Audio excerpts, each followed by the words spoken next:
Nice to meet you, Stefan. Hello. Hello. You're in Czechia, right? Yeah, from Czech Republic. Yes. Welcome to the Board Game Brothers podcast, the show about board games. Today, only me as the only lonely brother. My other brother has a meeting, but nice to meeting you. Thank you. And The same thank you here. for asking us and to set up this interview for your upcoming Kickstarter, Rone Invasion. You're welcome. Pleasure on my side. Okay, nice. First of all, can you maybe tell something about yourself? Okay. So from somebody who might don't know how to pronounce my name is Štěpán Štefaník. So I'm an indie designer, and this year I finished my next game from the Rone universe, which is called Rone Invasion. Mainly, I'm not designing a game as my main job. Yeah, that's my off job, and I hope One day. one day, yeah, it will change to my full time, as most of the guys in this hobby.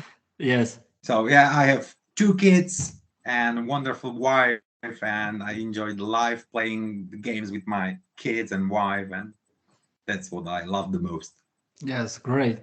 What is your favorite board game at the moment, or card game? Maybe it's Rone Invasion, but When you're developing a game, you must focus on the game and you need to play it as much as possible. yeah, But yeah, after some time, you are fed up with the game and you need the break to play something else. And as I thought, yeah, I have 2 kids, 2 small kids, and I try to bring them to the board game hobby, yeah, and I hope I succeed. yeah. And So you always have someone to play with. yeah. And I'm playing generally with kids, so mostly it's little games for kids. Like the youngest boy has just only 5 years. Yeah, but he can handle the games like Harry Potter, Battle of Hogwarts, or something Yeah, like.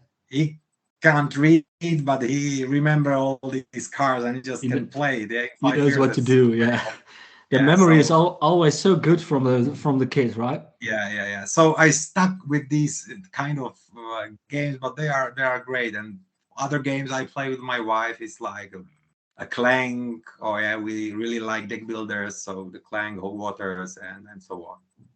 Yeah, cool.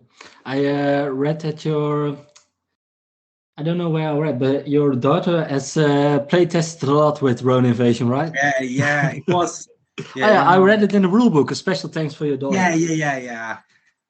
It's a credit for her because a few years ago when I started to develop this game, the COVID started, and yeah, it was really hard to meet other people, yeah, to play test overall, as we were locked at houses, and so only one who was able to play with me was Please, my please. daughter. Yeah, so and it was really great. She's only 10 years old, and she can handle the game very precisely right now. And it was really great as the feedback from the young people Mm-hmm. is really helpful, as you need to know. Yeah, you always want to create the game that can be played, yeah, as wide as possible with a lot of different people. And her feedback was really valuable because yeah, she told me, yeah, I don't understand how this is Yeah. so complex, and so on. And I got, okay, then maybe there is something I need to improve. And yeah, so that's why she has credits in the rule. Yeah. And it's also always so honest from kids, right? Yeah. Yeah. Right. They can't, yeah, they won't lie about it. Okay. Nice. I put some things in my list. Will you be at Spiel with Rhone Invasion this year? Yes, we will. As always, we are there every year. Okay, yeah. This year we will be in Hall 5 booth. I 110, I think. Somewhere there. Somewhere there, yeah. People will find us if they want. Yeah, cool. With Rone Invasion, but maybe also your other card game, what already is published, that's Rone, right? Right. Yeah, I started, it's maybe more than 10 years ago with the first game, with the core set for the Rone. Yeah, and I create all the universe and all these connections between the characters in the world and so on. And it takes years to finish the game. It was quite unique as well, because I always focus on bringing something unique. Yeah, something that you didn't see in games, or often, or never. Yeah, so, and the game has a unique feeling. It's much more like Magic the Gathering game. Yeah, like you have two person battling one on one, but in that game, it was designed that, yeah, in other games you need to construct your deck. It must be that the combo, the cards must works together, and you are trying to build the best deck possible to beat others. Yeah. In this game, it was designed that it doesn't matter what cards you have in your deck. So you just shuffle and get random decks in your deck. And even with this random distribution, the game is tight until the final round. So it's much more about how you use the given cards to get the most of it. Yeah. Yes. And it has some other cool mechanics in the game, like the extended rotation system, where, yeah, I could talk about it hours. Our main focus is the new game here. Yes, of course. So you're telling that there was the first part of Rone. Now next on 27 September? Yeah, 27. The Kickstarter will launch of Rone Invasion. Can you tell something about the process from Rone to now this new concept in the Rone universe? Of what part is Rone Invasion in that universe? Yeah, the story extends the basic story. Yeah, the basic story in Rome was that there was a world war, and all the achievements of the human race evaporated, and everyone is fighting against everyone just to survive. Yeah, get the dominance of the remnants of the past. But this game, or the new game, Rone Invasion, brings and then extend the story that, okay, the war is probably over. Yeah, the people are trying to achieve the peace between all the races, but now a new threat coming to the Earth from the space. Yeah. As there are some humans that are returning from the Mars, and there is an AI called Celesta, and this AI is really bad, and she enslaves all these workers that working on these spaceships and enslave their minds. And now she's returning back to the Earth to enslave everyone. So now the people who survived the apocalypse just fighting back against the invasion. Yeah, so that's the story behind this game. Yeah, so you could play it cooperatively with two people against the AI, and you can play it against each other, right? Yes, right. It also has a solo mode. Yeah, the game was designed to be played with any number of players. So it doesn't matter if you play with 1, 2, 3, or 4 players. The game is played the same way. Yeah. Also, when you play competitively, the game is also played in a similar way. There is no changing in rules. Yeah. The basic concept of the game is, yeah, you're playing the cards, you're rolling with dice, and you are dealing some damage. So it doesn't matter if you're dealing the damage to the invasion or you're dealing the damage to your opponent. Yeah. So the game, it was a bit tricky, but before I start to design the game, first I designed the game to be competitive. Yeah, and I played and played and played, and because of COVID again, I need to find a way how I can play test the game itself. So I created a small AI that simulates like someone is playing the game. And then I realized, that's cool, it's working. I need to deep make it better, deeper and get something out of this. And then the co-op mode has been revealed, or Yeah, and it really works. And then I realized, okay, I need to put it together.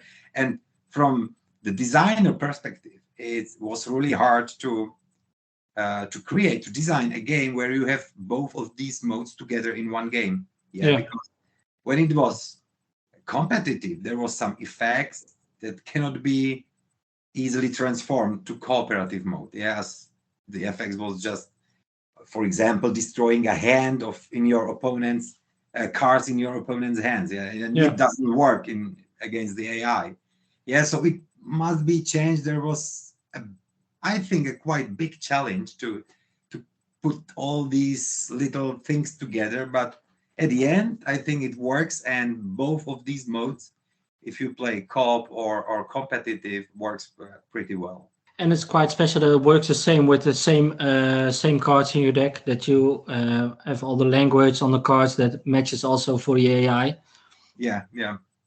The AI has its own cards. Yeah, there is a really huge deck of cards just for the AI, and these cards behave in a similar way like the cards of players, but yeah, they are adjusted to work for the cooperative mode. Yeah. So the game has two modes. Can you something tell about how does a turn looks like when I'm on my turn? What can I do? Yeah. Because the big part is to defeat your opponent or the AI. Yeah. But how am I going to do this? Yeah. There are a few unique things in the game. It's not a classic deck builder. Yeah, it's a deck builder, but it behaves different. It has just different twists, as you have.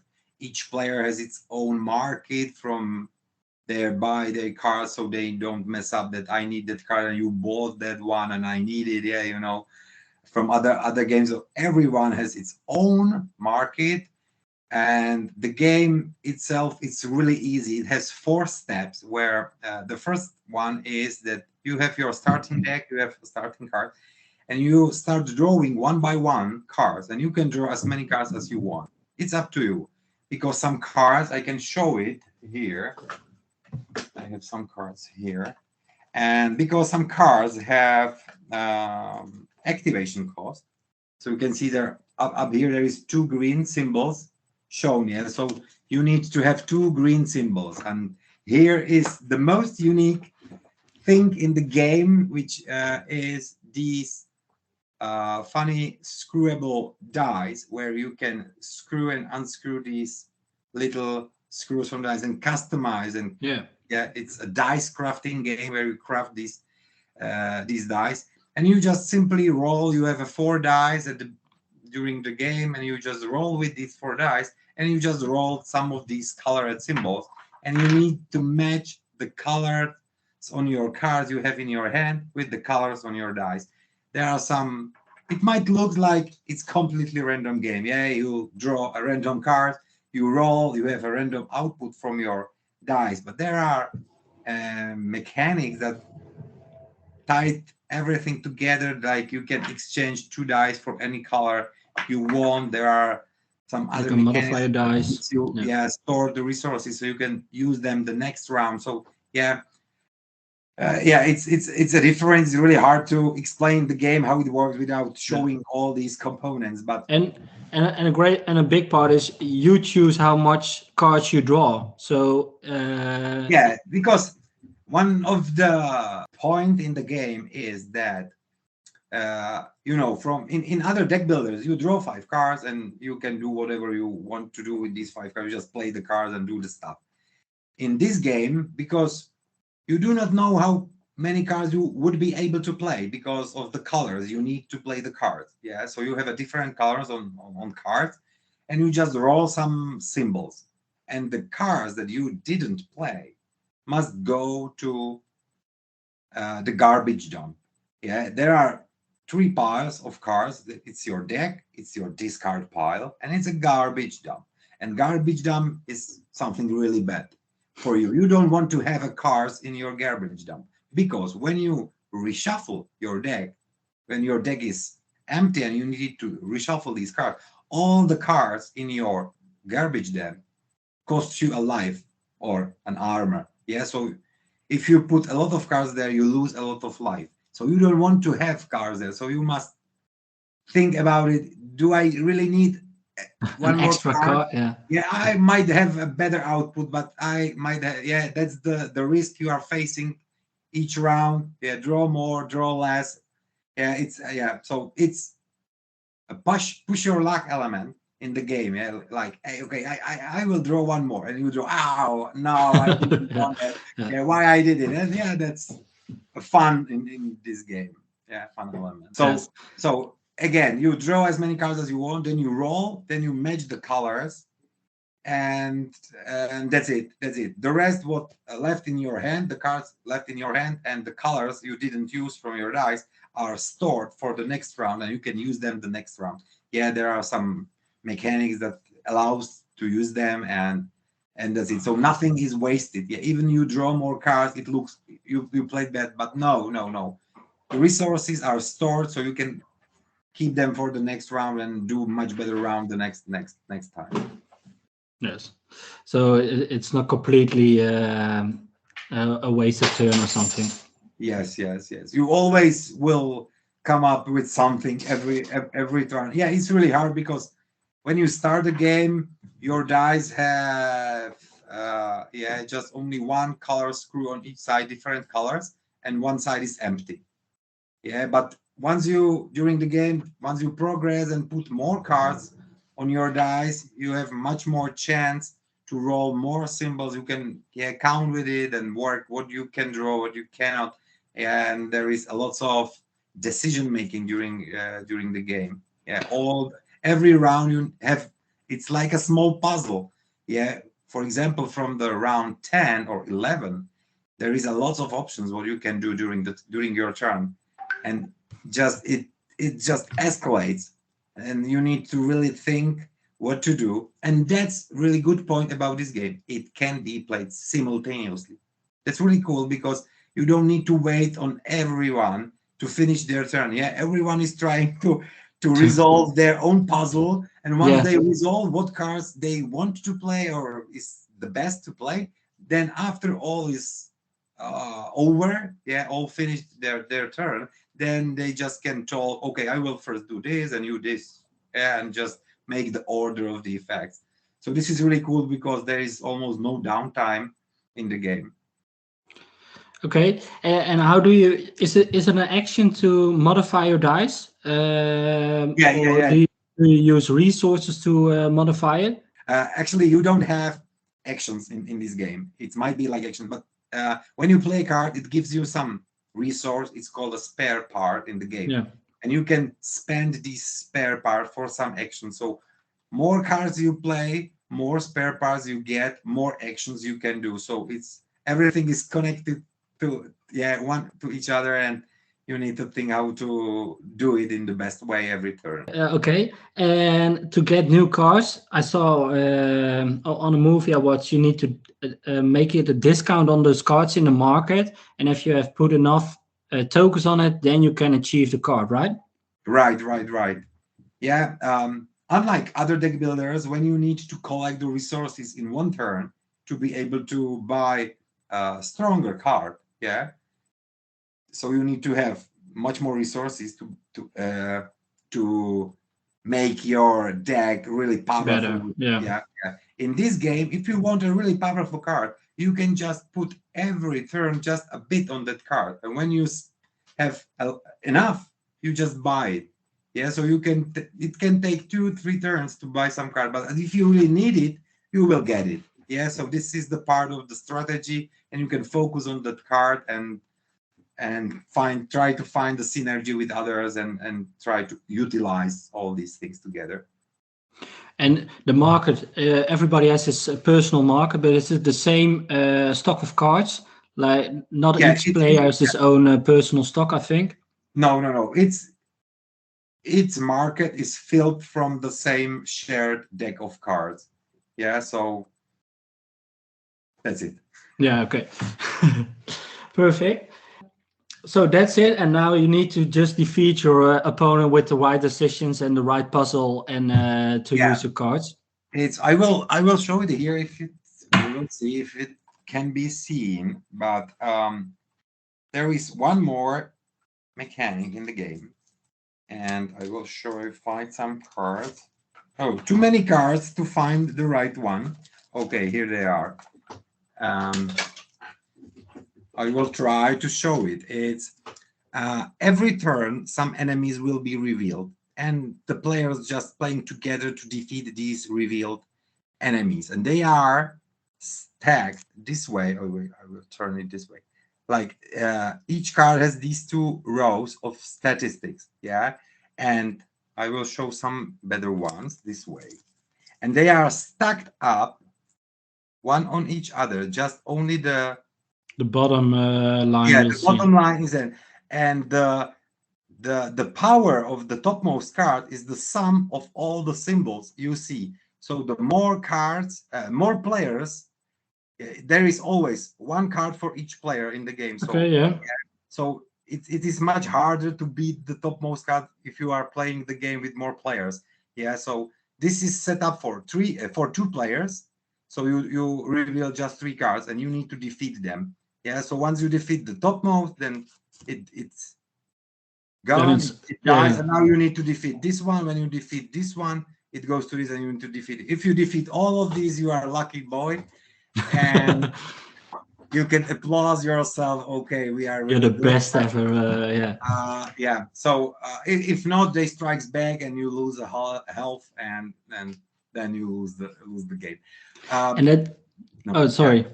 And No, I will okay. continue. I read there was 3 scenarios in the base game.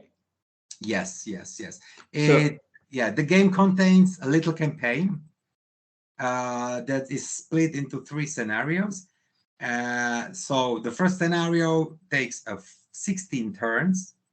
To win the scenario, you need to just survive these 16 rounds. Yeah, it looks simple, but it's really hard. The game is designed to be really hard. Yeah, there are 3 difficulty you can choose from. Yeah, there is easy, standard, and a hard mode. Yeah, so if you are really struggling with the game, you can go to for easy. easier level. But yeah, it's really tough. And after a year of development on the last version of the game, we beat the game only once in 4 players. Yeah, so it's really hard. You need to get the synergy of all these players together, and it's really cool because some players can have their own role in the game. Like for someone could be just only a healer and buying a healer cards and heal everyone. Yeah, and that's it. So you need to there is a lot of options what you can do, how you can specialize in the game, and the synergy. And you need to be lucky a bit about that's a bit with the dice, of course, that you have, and the white cards. Yeah, that's a bit of luck, but it was on hard mode. Yeah, we win only once, just only on hard mode. Difficult. Now you have almost the final product. It's almost there on a Kickstarter. Can you maybe tell something about the process? And you started when COVID started, or maybe you have the idea already before this was starting? You mean how if I decide to go? How I decide to go to Kickstarter? You mean?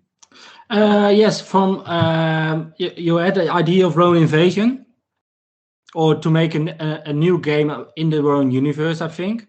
No, the first time, I just one day I woke up and I said, okay, these dice, that could be nice if it could work. And this was 5 years ago. Then I spent more than 2 years with manufacturers all over the world trying to figure out how this can be made. It's not really easy. We had a lot of prototypes and they didn't work. There are 2 tricks how this dice works. Yeah, it's because of the type of the screws, and all of previous prototypes failed.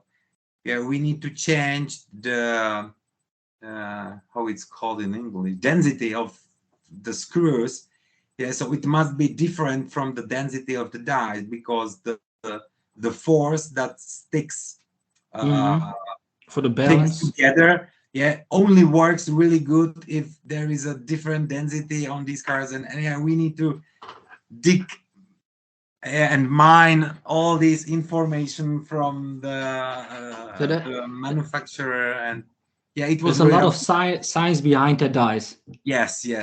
But yeah, and it took 2 years, and then I realized, okay, this might be that could work, and then I starting to realize where to put these dice, in which game.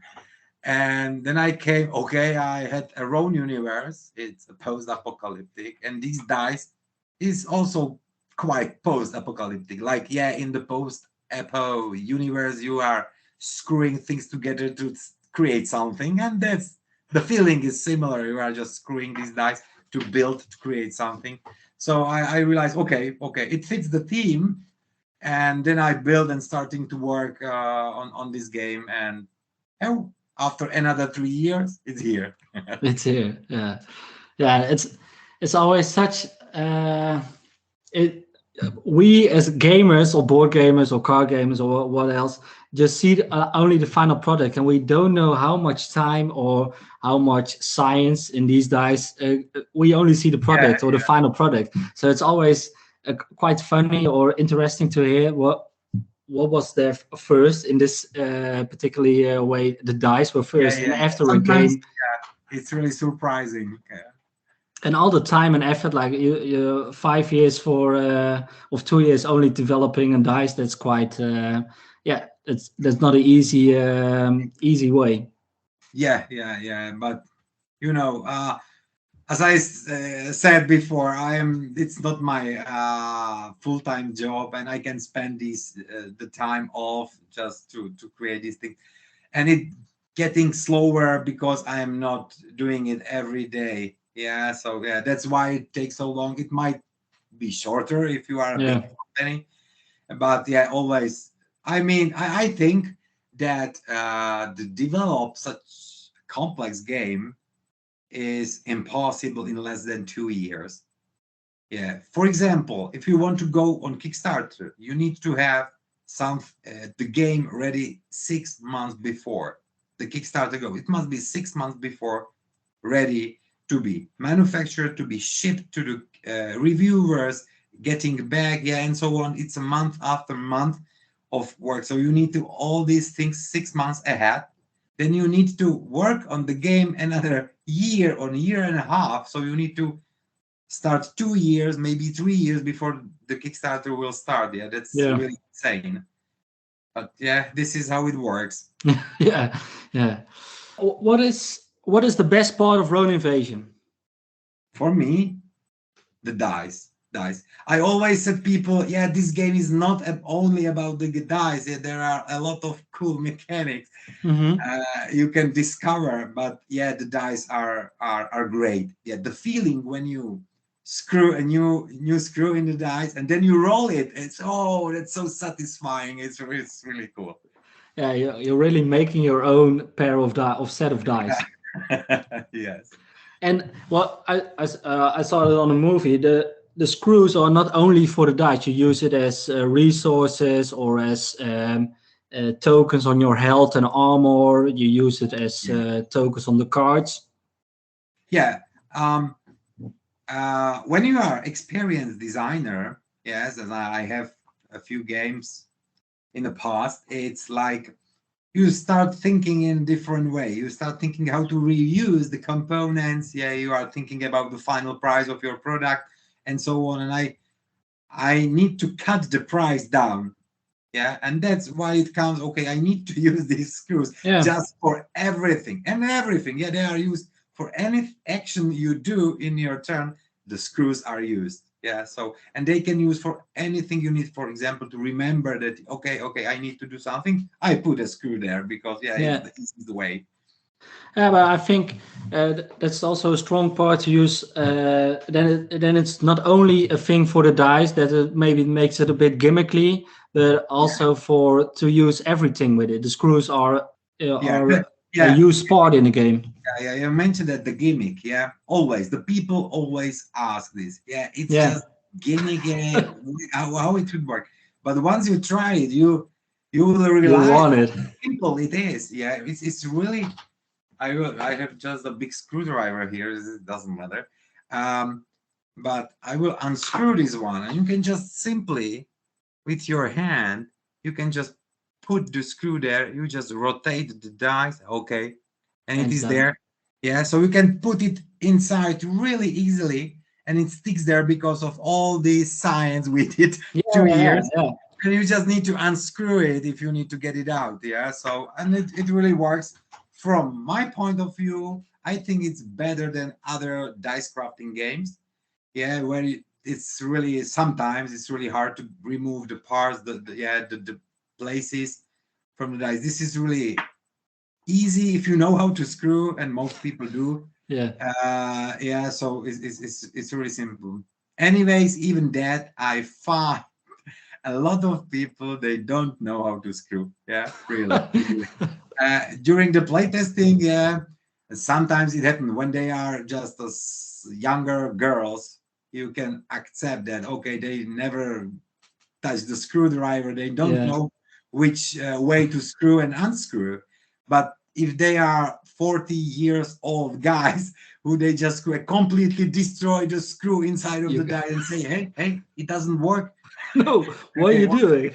yeah, it just happens sometimes. Yeah, so that's why we need to put in the rule book how to screw. Yeah, you need to put everything in the rule book. Yeah. Yeah. About the Kickstarter, have you some? It will be on Kickstarter, not on GameFound, I think. Yes, on Kickstarter 27. Do you have like different pledge levels, or maybe stretch goals, or is there maybe an expansion on its way? Or Yeah, okay. Definitely no expansion, I hope. Yeah, if we will reach a lot of a big founding, or maybe there will be some expansion. yeah, But I would like to spend all the stretch goals to improve the game itself. There are a lot of there is a lot of things that can be improved. They are much more costly, yeah, to do. For example, if you have these dice, and if you have 4 dice, and if you just upgrade 1 or 2, it's really hard to remember because they are the same.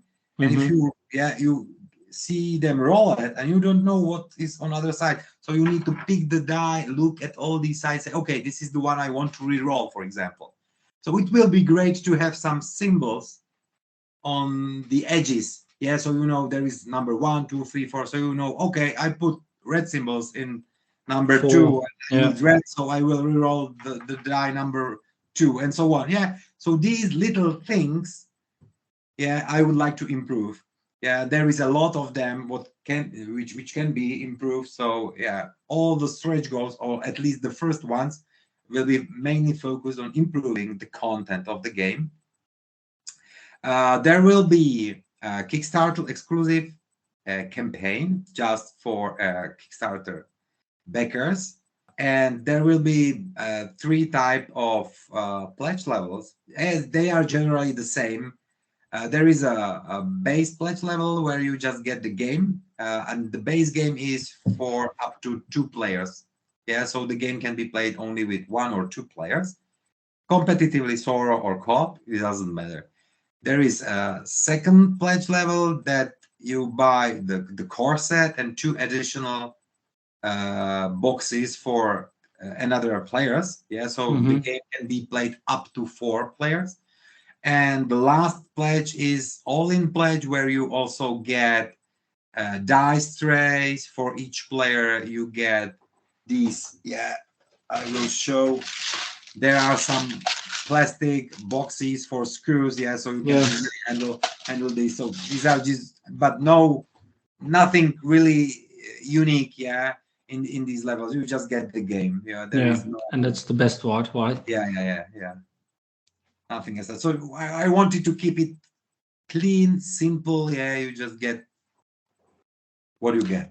Yes, nah, maybe that's the best part at the moment, because there's a lot of overproduction on Kickstarter, I think, and with all those shipping costs and all that kind of stuff, it will only be more expensive to bring it to the Yeah. people.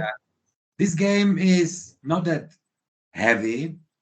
Yeah, the weight is about 2 kilos. of the base game. So the shipping will not be expensive. Or during I mean, in Europe it will be up to 12 euro per Okay, game. that's very cheap. Yeah. Some countries like Germany, we are from Czech Republic. We were shipped from Czech Republic or from Germany. So the nearby countries, the price is 8 euro. So for the game that costs 79, that's the base pledge on the game, you will just pay 8 euro for the shipping. So it's not that big deal like you see and you mentioned on these big overproduced games when you need to pay 70 or 100 euro to ship the game to your more doors. than the game. Will it be manufactured also in the Czech Republic? No, it will be, because I've found only one manufacturer who was able to spend 2 years with me. On the dice. And it costs a lot. It costs me a lot, and it also costs them a lot. So they spend a lot of their time and money into this project. And there was only one. It's E-Star manufacturer who are behind the Nemesis or the games like this. So they are a really big company. So it will be manufactured in China. So that's in these days it's still the best solution to get this game.